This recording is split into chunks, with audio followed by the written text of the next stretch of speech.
3 weeks ago, near Bristol, a body was discovered. The victim was a woman, a mother of 2, and she'd been missing from home since early June. Shelley Morgan was an American by birth, but had married and lived here in Britain for 12 years. She and the children had only recently moved to Bedminster, a suburb of Bristol. Her husband planned to join them when he'd finished renovating their family home in Wales in order to sell it. Shelley was an artist, and things had been going very well for her. She'd had a commission from an art dealer to paint these views of Bristol, and she had one left to finish, a view of the Clifton Suspension Bridge. Our reconstruction begins at Shelley's home on the day that she went missing, the morning of Monday, the 11th of June. That's it. Thank you. That's it, darling. I'm ready. Good. I'm nearly ready. I'm just going to do a bit of packing. What are you taking that for, Mum? My camera? Well, you know that bridge I showed you the other day, that pretty one near Clifton? Oh, yeah, that big one. Well, that's the last of my sketches. Oh. And if I take some photographs, then I can paint and draw at all the angles that I want. Oh. Okay? Come on.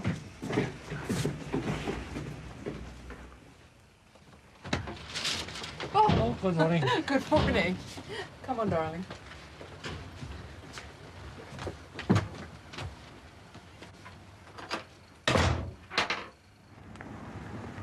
Hello, Charlotte. Hello. Home at the usual time? Yeah. Bye-bye. Bye. Later.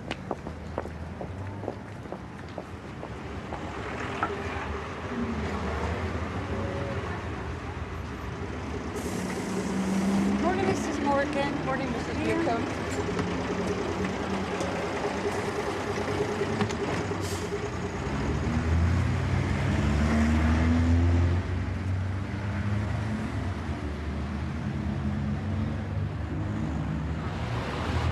A couple of hours after seeing her children off to school, sometime between 10 and 11 a.m, Shelley Morgan called into the sorting office in Kent Street to collect a registered letter.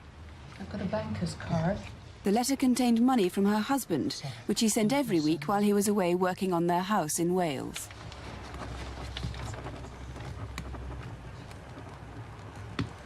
Here you go. Thank you. Bye. Bye. Where Shelley went next has not been fully established. However, a witness travelling on this bus thinks she saw someone closely resembling Shelley get on at about 10 that morning. She remembered the woman because of her long fair hair and her distinctive red glasses.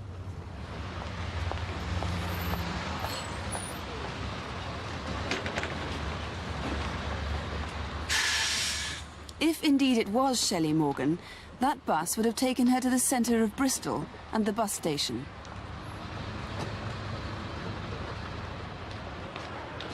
Police would like to hear from anyone who may have spotted Shelley after 11 o'clock that morning. If she did plan to photograph the Clifton Suspension Bridge, she could have got a bus from here.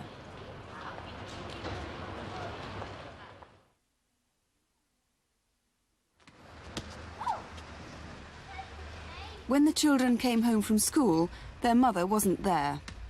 The house was locked and empty. Finally, a neighbour took them into her house to wait for her. As time went on, it became increasingly clear that something was very wrong.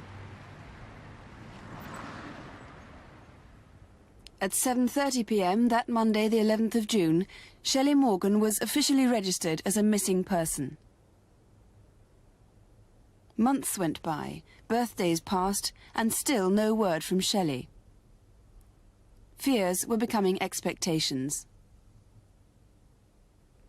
Then on Monday, the 24th of September, police headquarters in Bristol received this dramatic phone call. I got some very important information about the missing woman from Windmill Hill. But unfortunately, this is going to turn out to be a murder inquiry. The body is in a Wall-Tree grave.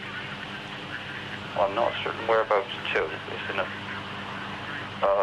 Hannam River, between the bottom of Conham Hill and the old seagull.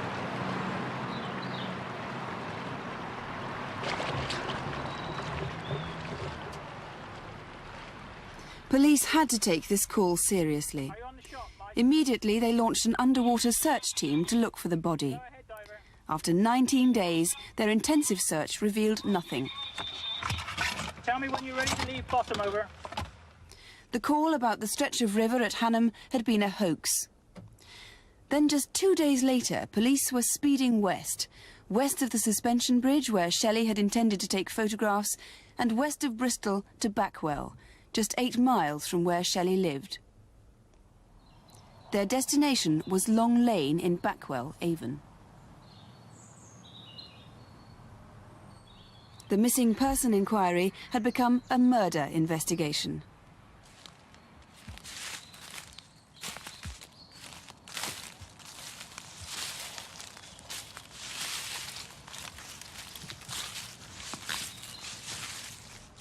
On Sunday, the 14th of October, 3 small children found a badly decomposed body.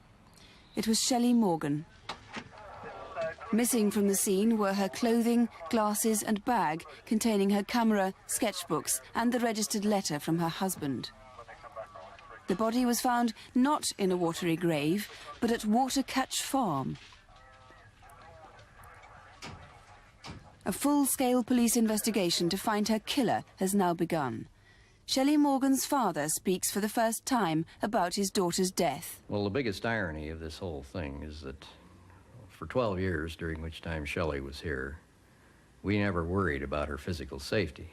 We knew that she was here in a very highly civilized, decent country, surrounded by people of goodwill and honesty and generally well-ordered community.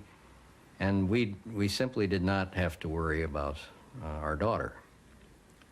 Of course, now this is all gone. She's, we can't bring her back, but we can, I think, consider those who are still here.